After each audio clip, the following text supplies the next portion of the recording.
Vamos a comenzar hoy nuestra clase de planificación financiera, enganchando con lo que estudiamos la semana pasada.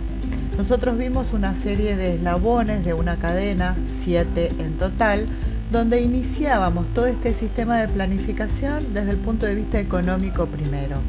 Hablamos que necesitábamos una foto al inicio, lo que en contabilidad conocemos como un estado de situación patrimonial inicial. Esto es, la información del activo o lo que tengo, la información del pasivo o lo que debo, con lo cual puedo determinar el patrimonio de mi empresa o negocio. El tamaño de esta estructura depende del tipo del negocio sobre el que estemos trabajando. Esto quiere decir que esto se puede aplicar tanto a un negocio pequeño, un kiosquito sin empleados, como una empresa multinacional. Lo que va a cambiar es el tamaño, la cantidad de datos que yo voy a necesitar para poder elaborar mi sistema de planificación.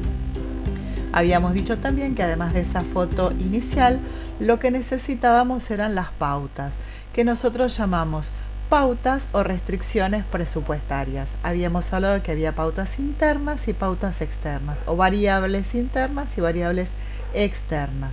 En este primer ejercicio solo vamos a trabajar las internas, es decir, aquellas variables que defino yo para mi negocio.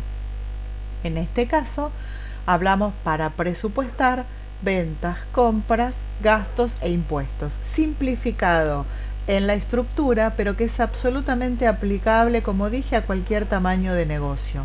Lo único que voy a necesitar es el tiempo suficiente de sentarme a elaborar esta estructura.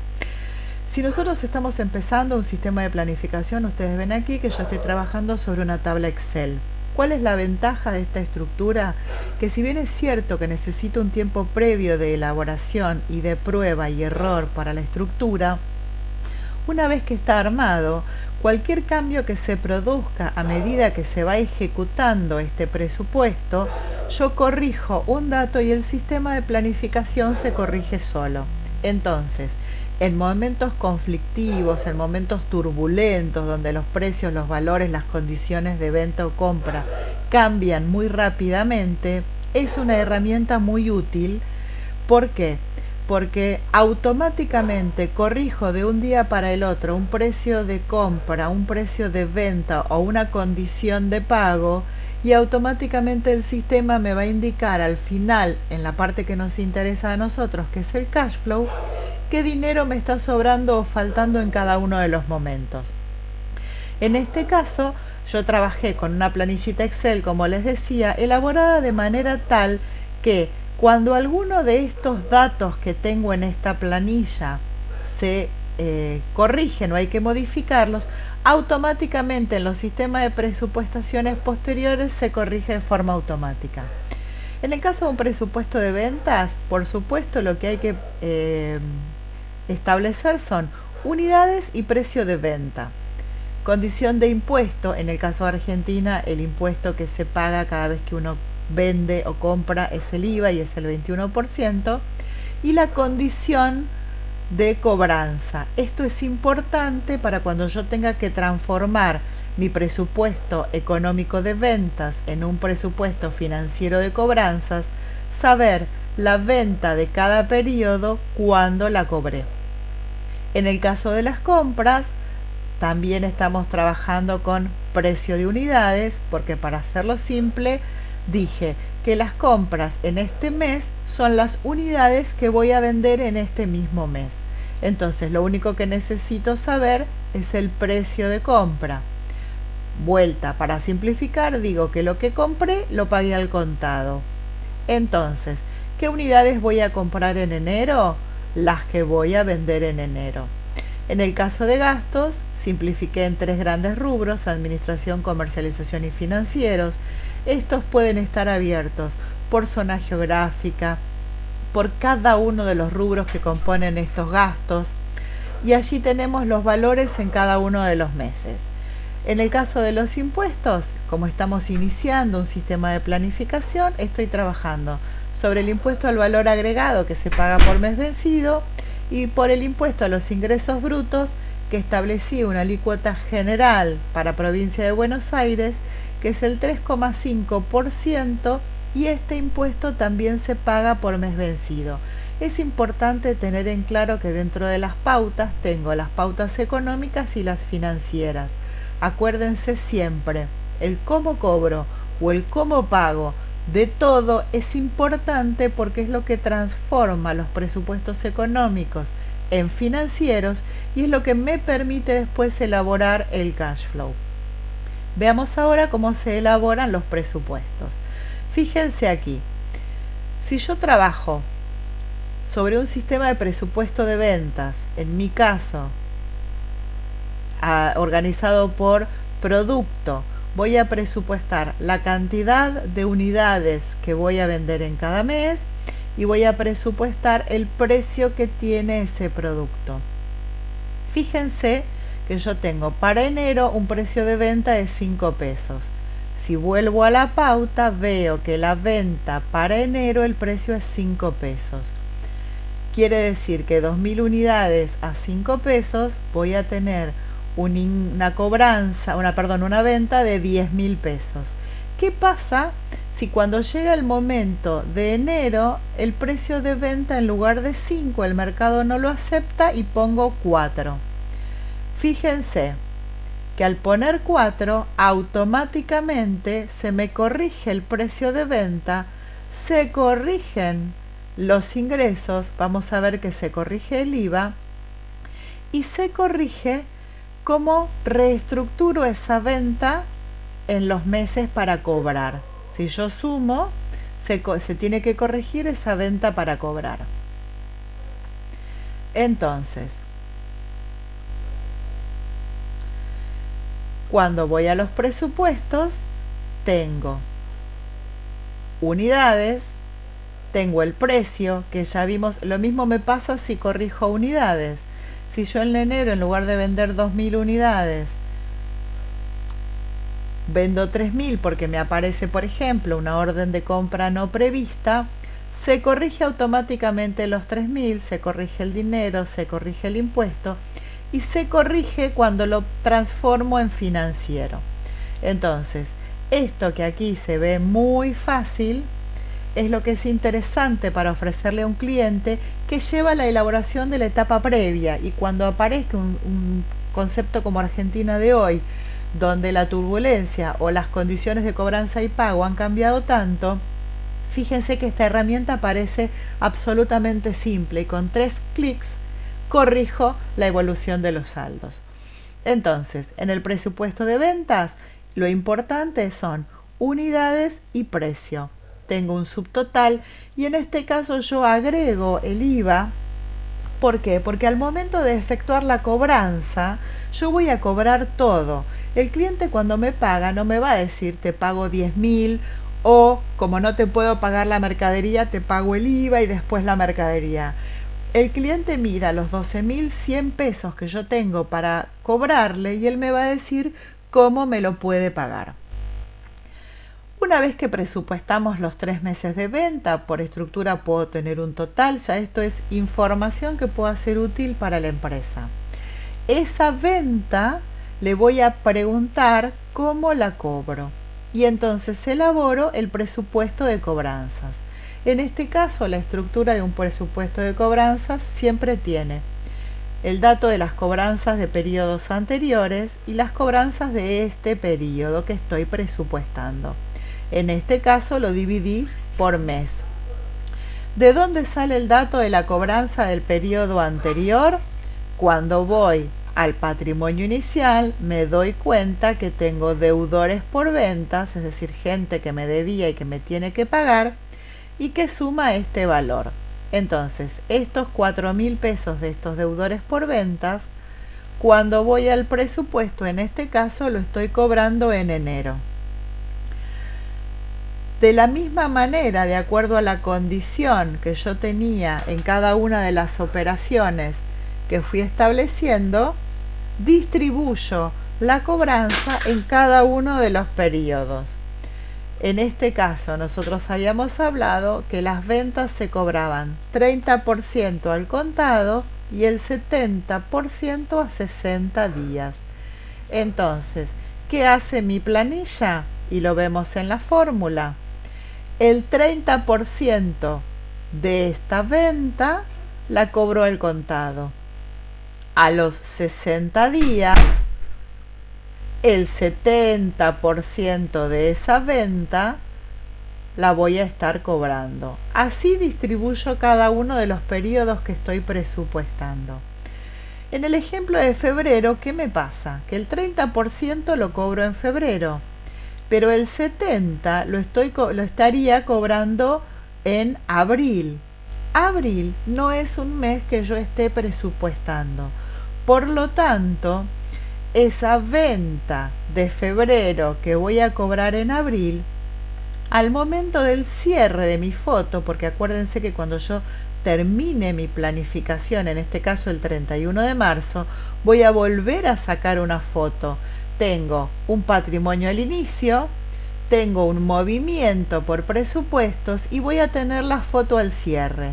Esta foto al cierre es 31 de marzo, por lo tanto, las ventas de este periodo que no cobré van a figurar en esa foto al cierre como cuentas a cobrar. Aquí tenemos que empezar a enlazar los conceptos de contabilidad que aprendimos anteriormente. Una vez que distribuí mis ventas en cobranzas, ya tengo mi presupuesto económico y mi presupuesto financiero. Lo que voy a hacer es exactamente lo mismo con todos los presupuestos que yo necesite para mi empresa o negocio. Fíjense en este caso, en el de compras, otra vez, unidades y precio que salen de las pautas. Precios, unidades ya lo tenía en la pauta, compraba las mismas que el periodo anterior. Entonces, presupuesto, compras en unidades y precio, le agrego la condición de cómo pago y tengo mi presupuesto financiero. Lo importante en un sistema de planificación es entender la mecánica, porque después, sea un presupuesto o sean 20, la mecánica es siempre la misma. Entonces, tengo mi presupuesto de pagos, otra vez, al igual que en el presupuesto de cobranzas, seguramente me quedaron al 31 de diciembre, yo estoy trabajando con enero, me quedaron pagos en diciembre que no hice. ¿De dónde sale la información? Situación patrimonial al inicio. Efectivamente, tengo proveedores, porque estoy hablando de compras, tengo proveedores que no pagué. Entonces, me lo va a decir la pauta, me lo va a decir el cliente. En este caso, estos 12.000 pesos de proveedores los voy a pagar en enero. Y a partir de enero me doy cuenta que cambio la condición porque las compras del mes las pago en el mismo mes. Quiere decir que en este caso, cuando yo cierro el 31 de diciembre, no tengo cuentas a pagar. Lo mismo presupuesto de gastos, los distribuyo por periodos, el presupuesto de pago de gastos, en este ejemplo para hacerlo simple, cada gasto de mes se paga en el mismo mes. Y aquí viene una parte importante que vamos a hacer otra vez un alto para hacer un poquito de introducción básica de impuestos que ustedes todavía no conocen. Nosotros hablamos básicamente de dos impuestos. Vamos a presupuestar el IVA y vamos a presupuestar el impuesto a los ingresos brutos. IVA, impuesto al valor agregado. Esto es, en cada factura que yo compro o vendo, el impuesto está incluido. Vamos a ver qué es, muy a grandes rasgos, qué es el IVA y cómo funciona. Vamos a ver entonces ahora esta pequeña introducción del concepto de impuesto, específicamente el impuesto al valor agregado. Este impuesto al valor agregado aparece en cada una de las facturas que nosotros emitimos. Cualquier compra o venta que hagamos, no importa el medio por el que compre, hoy más que nunca lo sabemos, compre online, vaya a una tienda presencial, compre en un shopping, cualquier operación de compra o de venta, depende de qué lado del mostrador yo esté, lleva este impuesto del valor agregado. Son muy pocas las operaciones y las excepciones en las que no se cobra este impuesto. Cada transacción que yo hago de compra, insisto, de venta, depende de qué lado del mostrador yo esté, tiene el IVA incluido. La pregunta es, ¿está? Sí está. ¿Qué pasa cuando vendo? Cuando yo tengo ventas, lo que cobro además del precio de mi producto es el débito fiscal. Es un 21% de IVA que está incluido en esa factura. Quiere decir que si yo vendo un producto o presto un servicio por 100 pesos, al momento de vender el producto o prestar el servicio y facturarlo, al cliente le voy a cobrar 121 pesos. Más allá, y no vamos a entrar hoy en este detalle, de la letra que deba llevar la factura para saber si esos 21 pesos, ese IVA va a estar separado o no dentro del importe total. ¿Qué pasa cuando compro? De la misma manera, cuando compro lo que tengo es crédito fiscal. Es también, en términos generales, un 21% que está incluido adentro de la factura, pudiendo o no estar separado del precio del producto o del insumo que yo estoy comprando.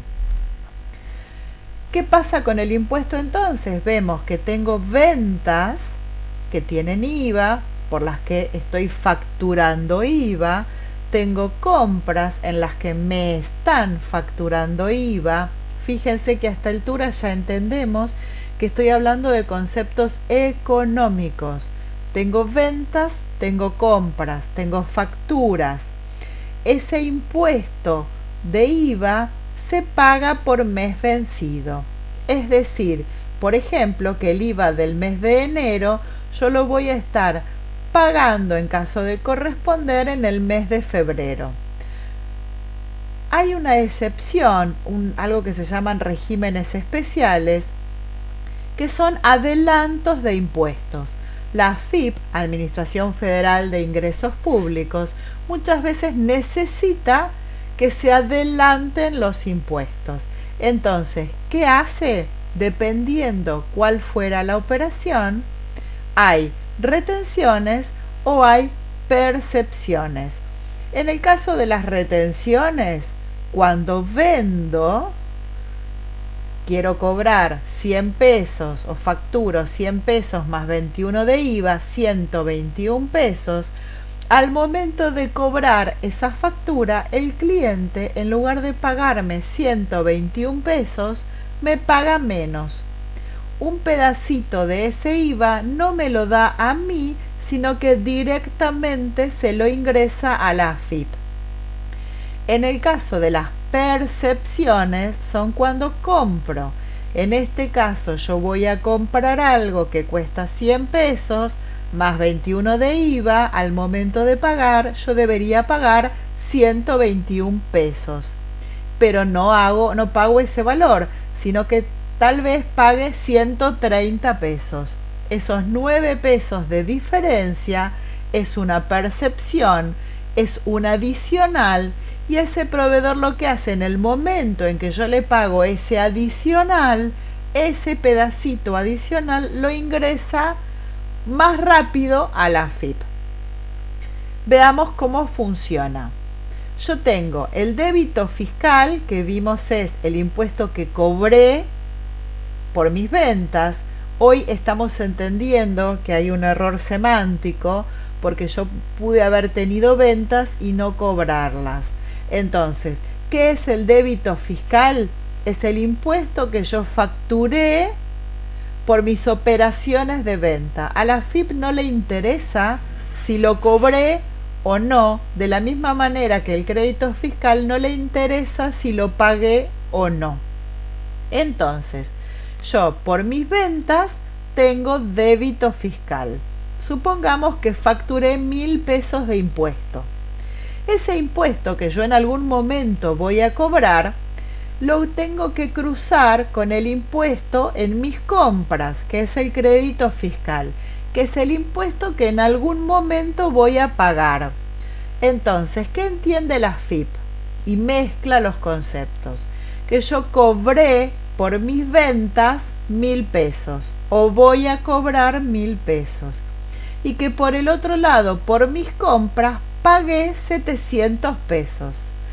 Entendiendo esto como una simple cuenta, si me permiten el concepto, de almaceneros, yo tengo 1000 pesos que cobré contra 700 pesos que pagué.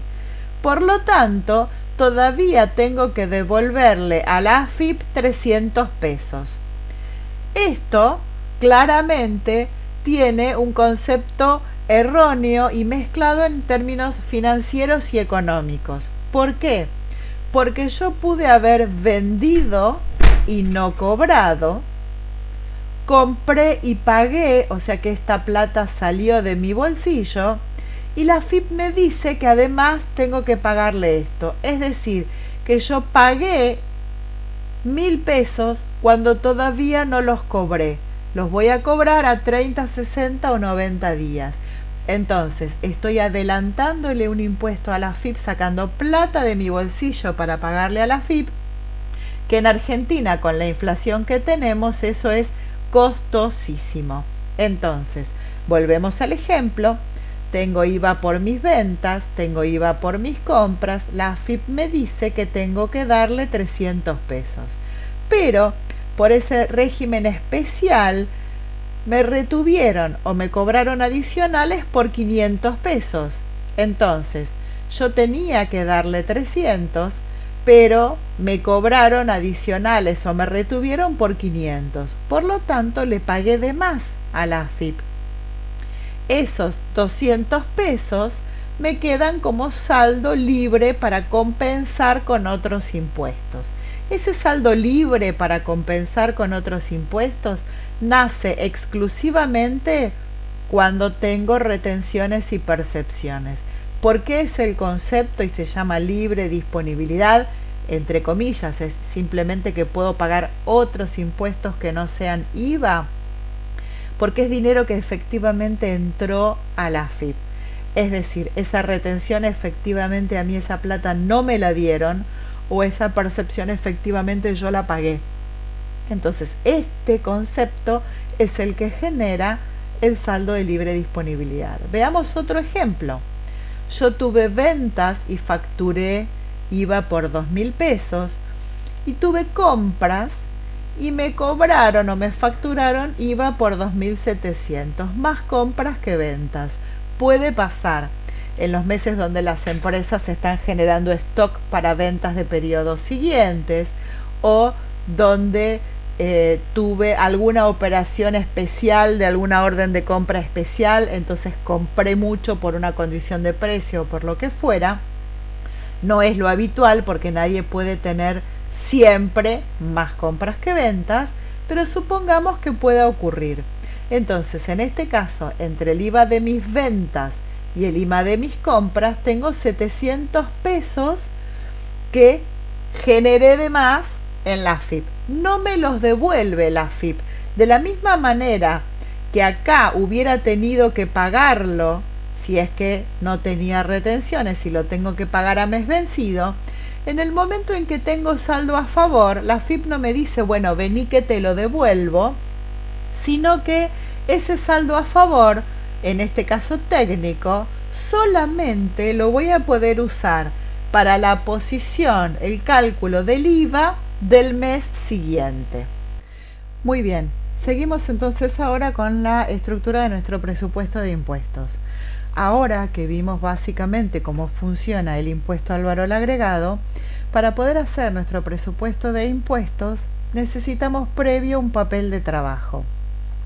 En este caso, para el IVA tenemos, ahora entendemos el concepto, débito fiscal por las ventas, 2.100 pesos. Este importe surge del IVA presupuestado en mi presupuesto de ventas. Por este motivo es que yo les dije que si bien mucha bibliografía y muchos autores estiman no presupuestar el impuesto dentro de los presupuestos de compras o de ventas, lo mismo que en los de cobranzas, yo considero que es importante y es útil. ¿Por qué? Porque al momento de cobrar o de pagar, el cliente o la empresa no discrimina entre lo que es impuesto o no. De hecho, muchas veces se cobra en este caso los 12.100 pesos, y no se paga el IVA. Entonces la empresa se está financiando con este dinero que en teoría no es de la empresa. Entonces, para los débitos fiscales, estos son los importes que se van a trasladar a los papeles de trabajo. En el caso del crédito fiscal, que es por las compras, lo mismo. En los presupuestos de compras tenemos los impuestos que vamos a trasladar al papel de trabajo del impuesto por IVA. Entonces, tengo el IVA que facturé y cobré o no. Tengo el IVA que me facturaron por las compras, lo pagué o no, tengo una diferencia. En este caso hay más IVA en mis ventas, lo haya cobrado o no, que en mis compras. Por lo tanto, para la AFIP me quedé o me voy a quedar con 1.050 pesos. Entonces, en este caso yo se los tengo que pagar a la AFIP. ¿Cuándo lo pago? Al mes siguiente. Quiere decir que este IVA de enero yo lo voy a pagar en febrero. Cuando elaboro mi presupuesto económico de impuestos, sí pongo este IVA de enero, lo presupuesto como IVA a pagar en enero. En este caso, los 3 meses me da impuesto a pagar, por lo tanto, lo presupuesto en cada uno de los meses que corresponde. Cuando elaboro el financiero, el IVA se paga a mes vencido. El IVA de enero lo estoy pagando en febrero. El IVA de febrero lo estoy pagando en marzo. El IVA de marzo terminó mi presupuesto en marzo, por lo tanto va a ser impuesto a pagar. Con ese mismo criterio me pregunto, el IVA de enero lo pago en febrero. En enero, ¿qué IVA voy a estar pagando? El de diciembre. Tengo que ir a mi patrimonio inicial a ver cómo tenía el IVA de diciembre. Puede ser que diera saldo a favor, entonces estaría acá para compensar, o como en este caso que me dio a pagar 350 pesos. No necesito ninguna pauta que me diga cómo se paga. Yo tengo que saber que tanto el IVA como los ingresos brutos se pagan por mes vencido. Entonces, este IVA que estaba en la foto al 31 de diciembre es el IVA que voy a pagar, presupuesto de pagos, en enero. Así distribuyo cada uno de los meses el IVA. En el caso de ingresos brutos, este impuesto es más sencillo. Es un porcentaje que se paga sobre las ventas. Aquí sí, por supuesto, no se paga sobre el IVA, es venta, no se paga impuesto sobre impuesto. ¿De dónde surgen las ventas de enero? Voy a mi presupuesto de ventas. En mi presupuesto de ventas tengo el subtotal: enero, febrero, marzo. Voy a mi machetito, mi papel de trabajo de ingresos brutos, enero, febrero y marzo. Habíamos establecido que la alícuota general era el 3,5%, por lo tanto este es el impuesto. Fíjense qué interesante cómo nos juega un cambio de pauta aquí, con todos los presupuestos que ya tenemos elaborados. Si yo en mi pauta, en venta, en lugar de 5 pesos, pongo 100 para que sea exagerado, vengo a mi presupuesto de ventas y cambio la venta. Vengo a mi presupuesto de IVA, cambio el IVA. Vengo a mi presupuesto de ingresos brutos, cambio el impuesto. Quiere decir que fíjense lo que hablábamos al principio, bien armadas las pautas y bien establecidas las condiciones en la planilla Excel con las fórmulas que ustedes aprenden, cualquier cambio que se produzca en cualquiera de las variables que estoy presupuestando, con corregir un solo dato se corrige todo lo demás. Esto, cuando la estructura es muy compleja, lleva mucho tiempo previo a hacerlo. Llegado el caso, a veces tiene más utilidad en la relación costo-beneficio comprar un enlatado que hacerlo de este tipo. Pero si no, es una muy buena primera herramienta de análisis financiero para que ustedes le ofrezcan a sus clientes. Insisto, sea un kiosquito o sea una empresa multinacional. Entonces, una vez que elaboramos los presupuestos económicos de impuestos, vamos a los financieros. Otra vez la misma pregunta. ¿Cómo se paga? Elaboro el presupuesto. Lo que se paga fuera del periodo queda como un pasivo para la foto final. En nuestro ejemplo, armé las ventas, las compras, los gastos y armé los financieros. Entonces puedo armar con eso parte de la foto final, que es el cuadro de resultados al final del periodo. Cuadro de resultados, concepto económico. Tengo las ventas, tengo los costos, con la fórmula de costos que uno conoce, tengo los gastos, tengo en este caso ingreso bruto porque es un costo más, lo puse por separado para que lo entiendan, tengo el resultado, tengo el impuesto a las ganancias porque en mi caso era una sociedad y tengo la ganancia después de impuesto. Acá tengo el resultado de la empresa, que es lo que le interesa a la empresa. Un control que después me va a servir cuando elabore el cash flow es analizar el saldo de caja o disponibilidad. Yo partía con un saldo inicial de 22.000 pesos. ¿De dónde salen estos 22.000 pesos? Caja 10.000, banco 12.000. 22.000 pesos de disponibilidad al inicio. Entonces, plata, caja, dinero, 22.000 arranqué al inicio. Tuve las cobranzas, incluyo el IVA porque es plata, es dinero que yo cobré. Tengo los pagos por compras, por gastos y por impuestos. Cada uno de estos pagos, veamos por ejemplo el de compras, los 36.000, ¿a dónde voy a ir? Al presupuesto de pago de compras. Presupuesto de pagos de compras. Aquí tengo, sumo cada uno de estos conceptos y tengo el presupuesto de pago de compras. Compras y pago de compras. No todo lo que compré, a veces lo pago en el mismo periodo. Siempre para armar el saldo de caja, lo importante es que tengan presente que estamos hablando de dinero. Entonces es simple el concepto. El dinero que tengo en el bolsillo o en el banco, más lo que cobré, menos lo que pagué. Es lo que hicimos acá en la estructura del saldo de caja. 3 ítems. Lo que tengo al inicio, más lo que cobré, menos lo que pagué. Este saldo final de caja, cuando elaboremos nuestro cash flow, va a ser el saldo final al 31 de marzo del cash flow, que va a ser el que voy a tener como saldo de caja o disponibilidades en esa foto o balance que voy a armar aquí, al cierre 31 de marzo. Hasta aquí la estructura de los presupuestos básicos que voy a necesitar para armar el cash flow.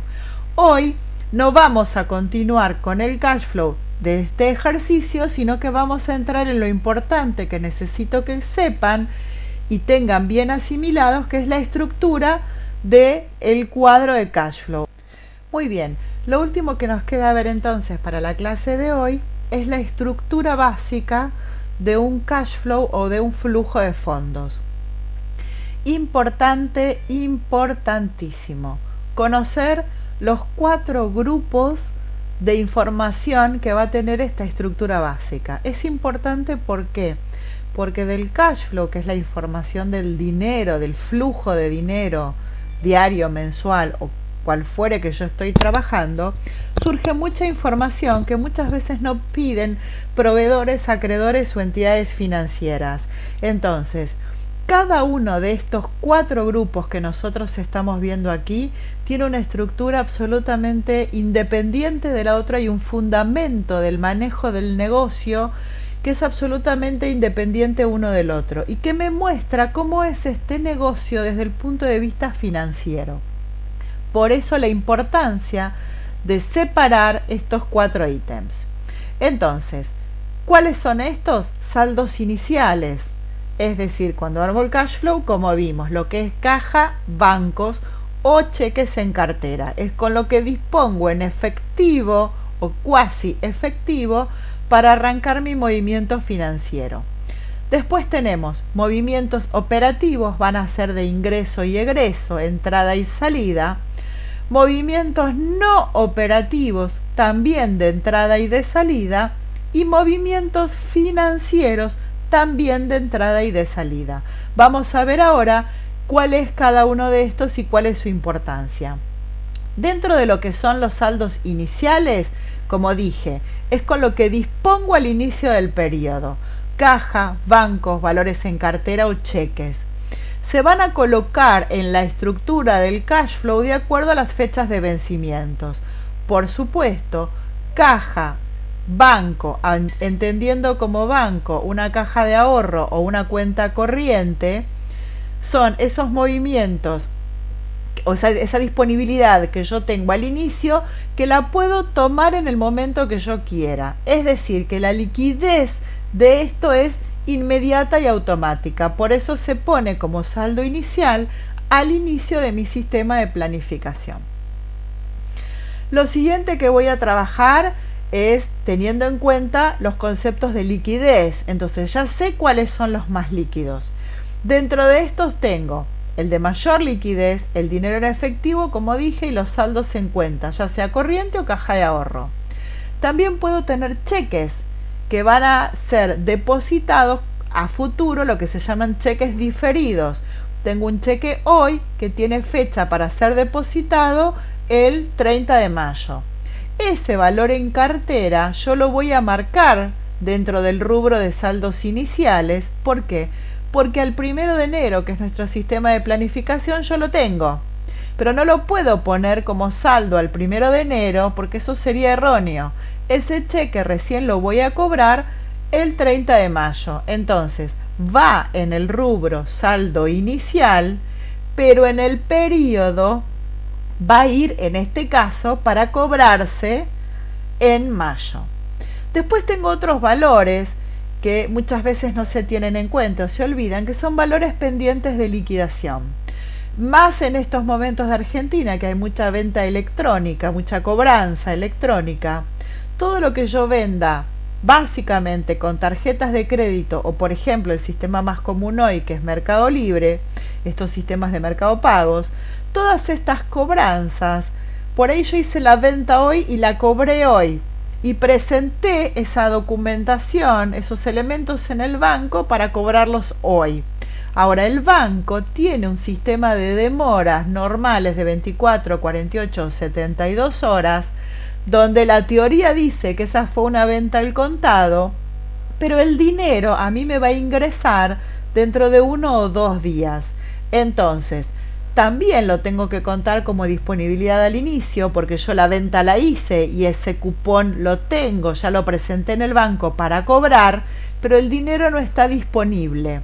Está como en una nube, en un gris pendiente de. Entonces, va en el rubro de saldos iniciales, pero al momento en que yo tenga que planificar en qué día del mes voy a poner esa entrada de plata, no va a ser, en nuestro ejemplo, el 1 de enero, sino que tal vez incluso por una cuestión de feriados o de sábados y domingos, me vaya a aparecer el día 5 o 7 de enero. Lo siguiente grupo de movimientos, como vimos, son los operativos. Estos movimientos operativos también son de entrada y de salida de dinero. Estos tienen que ver con las operaciones normales y habituales de la empresa, es decir, todo lo que es cobranza por ventas para lo que se dedica la empresa y por los pagos que hace la empresa relacionado con su actividad. La forma en que yo lo presupuesto y lo armo en mi cuadrito es el que a mí me sea más útil como empresa. ¿Qué quiere decir esto? Puedo poner simplemente cobranzas por ventas, puedo poner cobranzas por ventas del periodo, puedo a su vez dividirlas por zonas geográficas si vendo en distintas provincias, puedo separarlas por forma de cobrar, en efectivo, con tarjeta, con cheques, con otros medios de pago. Puedo ponerlo por vendedor, puedo ponerlo por producto.